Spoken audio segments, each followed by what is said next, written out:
Fala aí, galera. Então, hoje a gente vai falar um pouquinho sobre as propriedades das soluções. É um conteúdo que vai complementar ali a parte que a gente viu lá do começo do bimestre de soluções e depois de continuidade lá dos cálculos de concentração.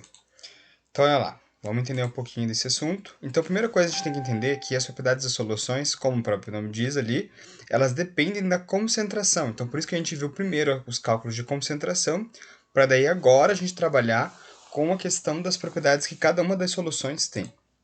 Então, olha lá. Daí a primeira coisa que a gente tem que entender é que cada líquido, ou um líquido é mais volátil que um outro líquido. Daí vem a pergunta, volátil, mas o que é volátil, o que é volatilidade?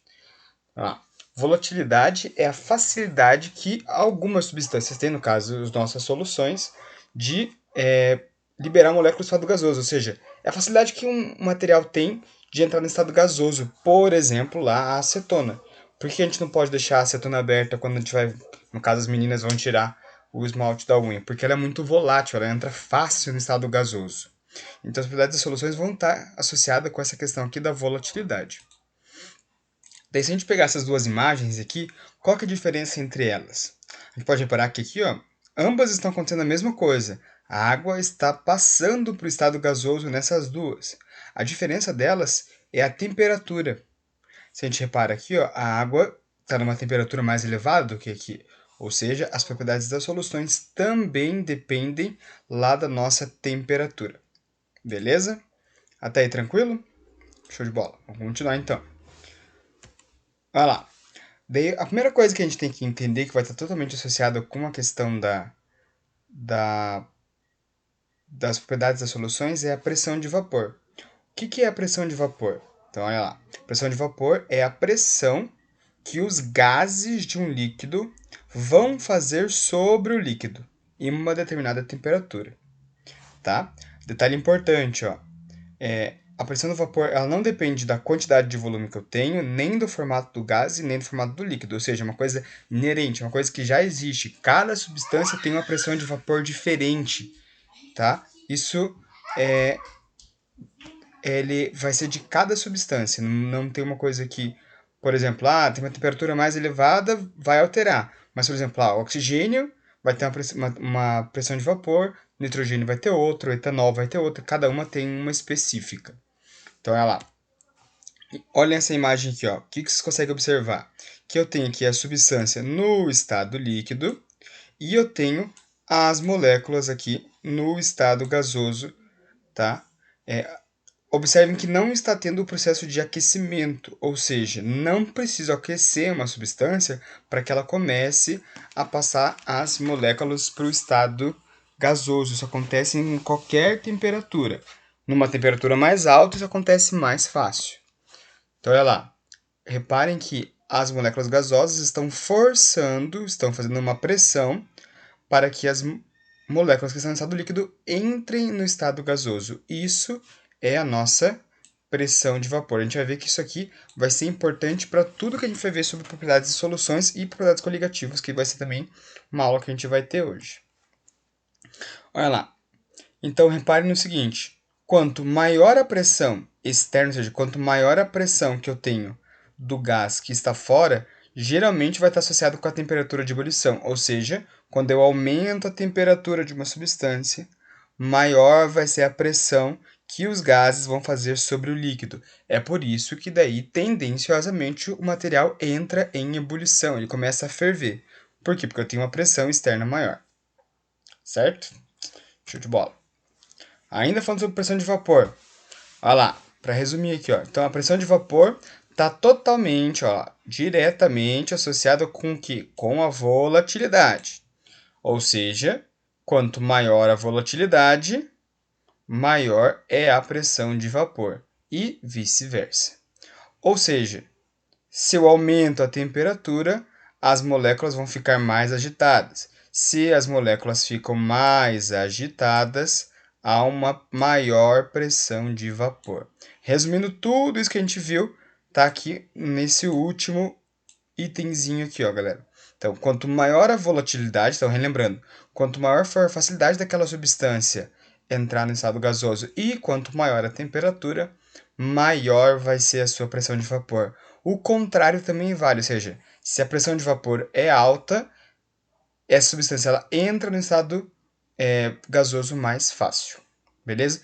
Esse slide aqui é aquele slide que a gente pudesse marcar com um asterisco, ele é bem importante. Ignore esse asterisco, não ficou bom, estou ainda aprendendo como que mexe com essa ferramentinha aqui.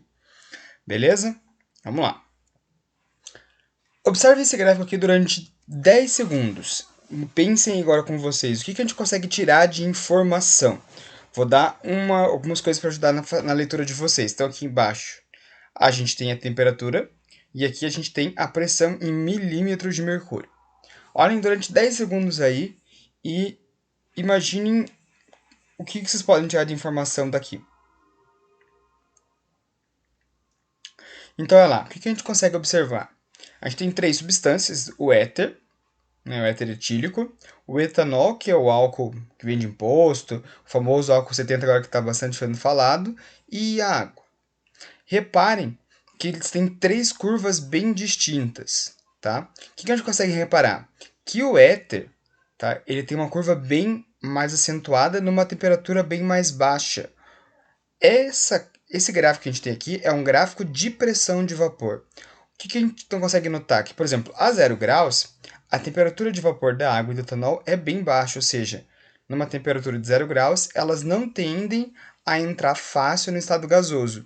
Em contrapartida, o éter etílico, já a 0 graus, já tem uma pressão de vapor extremamente grande. Se a gente aumenta essa temperatura para 40 graus, olha a diferença entre as 3 substâncias, olha lá. A 40 graus, a pressão de vapor do éter etílico passa dos 800 milímetros de mercúrio, ou seja, maior que uma pressão de uma atmosfera. Enquanto que do álcool e da água não está nem em 200, é uma coisa extremamente baixa. Claro, com o passar da temperatura, a gente já viu isso no último slide, tá? Quanto aumenta a temperatura, a pressão de vapor vai chegar e vai aumentando. Depois a gente vai ver exatamente o que é esse pontinho aqui, ó. Pode ver que daí a curva ela para de subir. A gente vai ver daqui a pouquinho o que é isso aqui, certo? O que a gente consegue notar então com um gráfico desse? Que existem substâncias que entram mais fácil no estado gasoso do que outras. Por quê? Devido à sua volatilidade. Tranquilo até aí?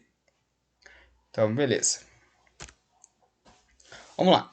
Temperatura de ebulição. Então, vamos relembrar isso aqui, o conceito lá do primeiro ano. Então, ebulição é a passagem do estado líquido para o estado gasoso, só que de maneira rápida. Então, a gente pode associar isso com a questão da pressão de vapor. Então, olha lá.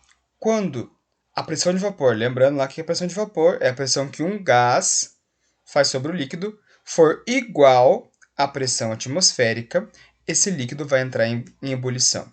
Então, o líquido só vai começar a ferver, tá? Então, lembra que a palavra ebulição lembra fervura, certo? Toda vez que a pressão de vapor for igual à pressão atmosférica, daí esse material começa a ferver. Ele entra mais fácil no estado gasoso, então. Vai lá. Temperatura de ebulição está associado com a volatilidade, ou seja, substâncias mais voláteis têm uma temperatura de ebulição menor. Por quê? Porque se elas entram mais fácil no estado gasoso, eu não preciso aquecer tanto elas para que elas consigam mudar para o estado gasoso. Então, elas vão ter temperatura de ebulição menor, que é o que a gente vê aqui no gráfico. Olha lá. Lembra aquele pontinho que eu falei para vocês que é o final ali da retinha? Então, olha lá. Qual que é a definição, então, de temperatura de ebulição? É quando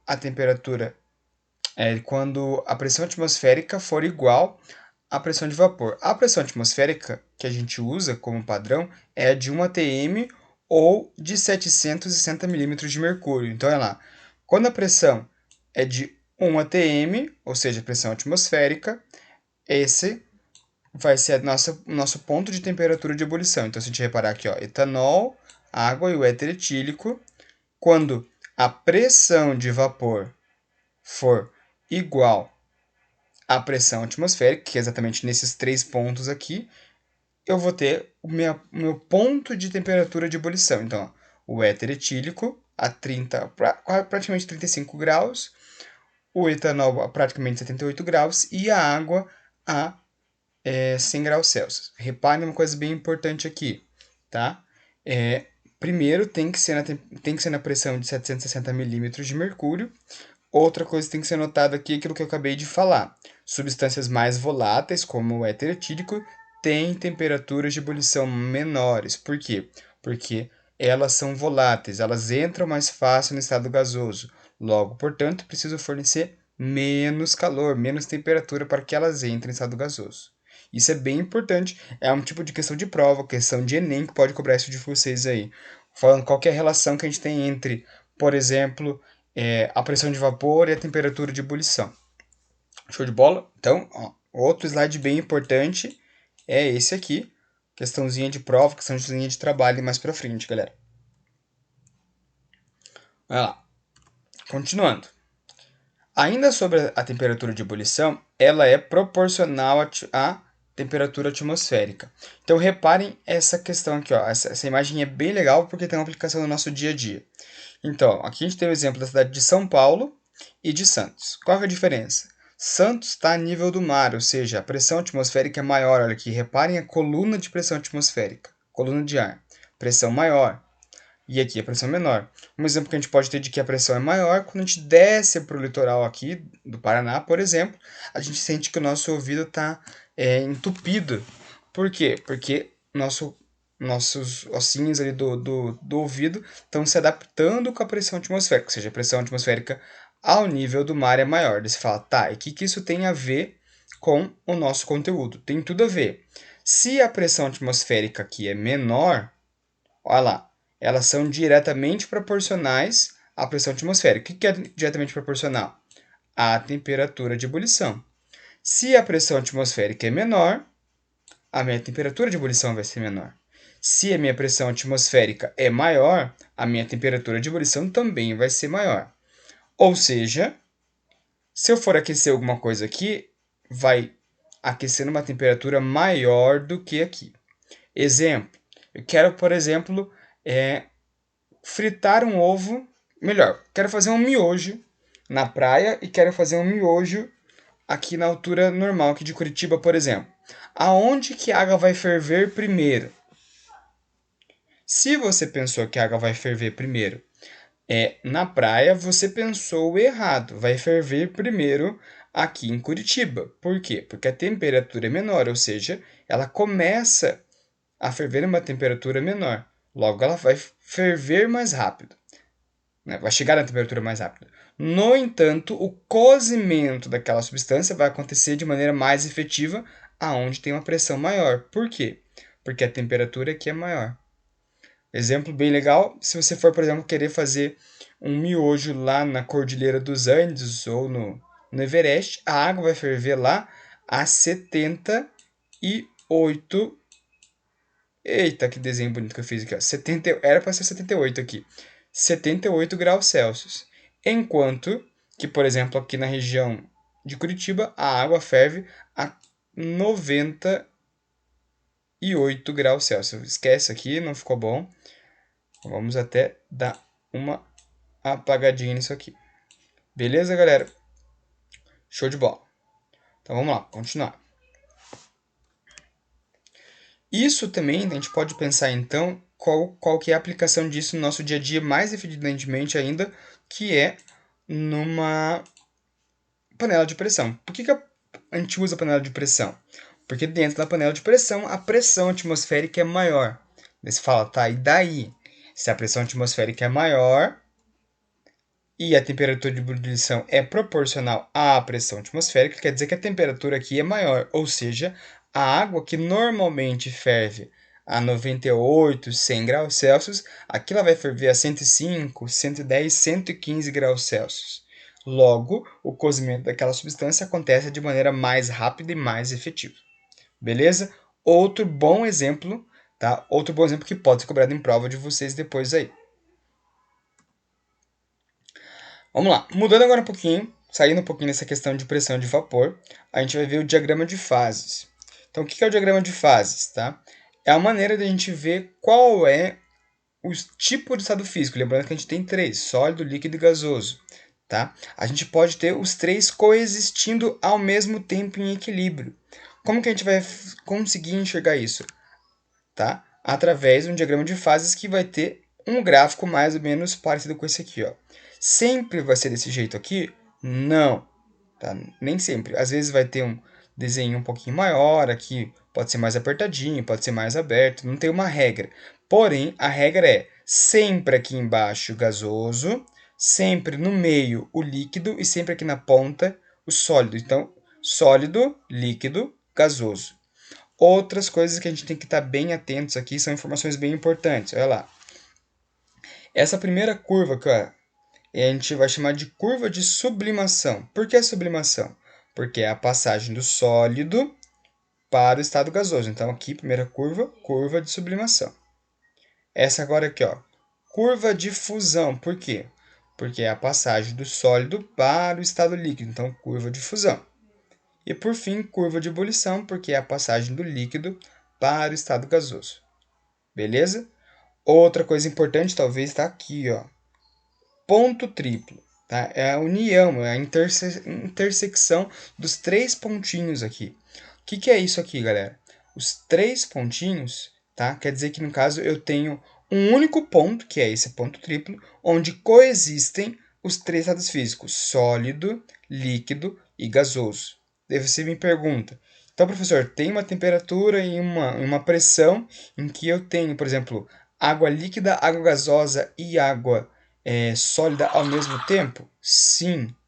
Só que a gente não consegue fazer isso porque tem que ser numa temperatura muito específica, numa pressão muito específica, então a gente não consegue fazer isso em laboratório. Olha lá o exemplo aqui, ó. Esse aqui é o diagrama de fases da água. Então, água líquida, água sólida, no caso gelo, e vapor de água. Reparem que ó, já não é exatamente igual ao desenho do lado. Então, cada substância vai ter um desenho próprio. Agora, o que a gente pode tirar de informação daqui? Vamos lá. Primeiro, ponto triplo. A temperatura do ponto triplo é 0,0098 graus Celsius, ou seja, uma temperatura bem baixa que a gente não consegue fazer com exatidão. E a pressão em milímetros de mercúrio também é uma pressão extremamente baixa. Essa é a pressão e a temperatura do quê? Do ponto triplo. Mas não é só isso que ele vai perguntar para você no exercício. O que ele pode pedir para vocês? Exemplo. Qual é o estado físico da água quando ela está lá a 50 graus Celsius numa pressão de 700 milímetros de mercúrio? Você vai juntar lá os dois pontinhos, vai ver onde vai dar. Então, nesse caso, deu mais ou menos aqui, ó. Então, em qual estado físico que vai estar a água? No estado líquido. Ou então ele pode pedir uma outra coisa. Por exemplo, numa temperatura de, deixa eu pensar aqui, de 0 graus, em qual pressão vai estar a água se ela estiver no estado, no estado sólido? Então, para estar no estado sólido a 0 graus, então nessa curva aqui, ó, ela começa a virar sólida neste ponto aqui e vai até este ponto aqui em cima. Essa aqui seria um espaço, um intervalo, certo? Então, não são questões difíceis que envolvem diagrama de fases, mas é o tipo de questão que não pode errar, porque é muito fácil, é muito tranquilinho isso aqui. Beleza? Show de bola. A gente vai ter, provavelmente, se eu não me engano, depois eu vou postar para vocês lá no aplicativo, a gente vai ter uma live para tirar dúvidas sobre exercícios desse conteúdo que eu vou postar para vocês em breve, galera. Então, olha lá. Agora, resumindo essa primeira parte, exercício 1. Então, vamos fazer a leitura aqui rapidinho. Quando as manicures estão retirando os esmaltes das unhas dos seus clientes, elas usam uma solução removedora à base de acetona. Quando entramos em um hospital, sentimos um cheiro característico do éter. Quando estamos abastecendo o carro com álcool, estamos usando um combustível alternativo. A ordem crescente de pressão de vapor para essas três substâncias destacadas no texto será. Então vamos lá. O que ele dá de informação para a gente? Das temperaturas de ebulição da acetona, do éter e do álcool. Então vamos lembrar aqui primeira coisa. A primeira coisa que ele quer saber é a ordem crescente, ou seja, a ordem da pressão de vapor de quem tem a menor pressão de vapor para quem tem a maior pressão de vapor. Tá, então vamos lembrar agora o que a gente já viu na aula, que quanto maior for a minha pressão de vapor, certo? Então, quanto maior a minha pressão de vapor, ou seja, quanto mais fácil ela entrar no estado gasoso, menor vai ser a minha temperatura de ebulição. Logo, portanto, quem tem aqui a maior pressão de vapor é quem tem a menor temperatura de ebulição. Nesse caso, é o éter.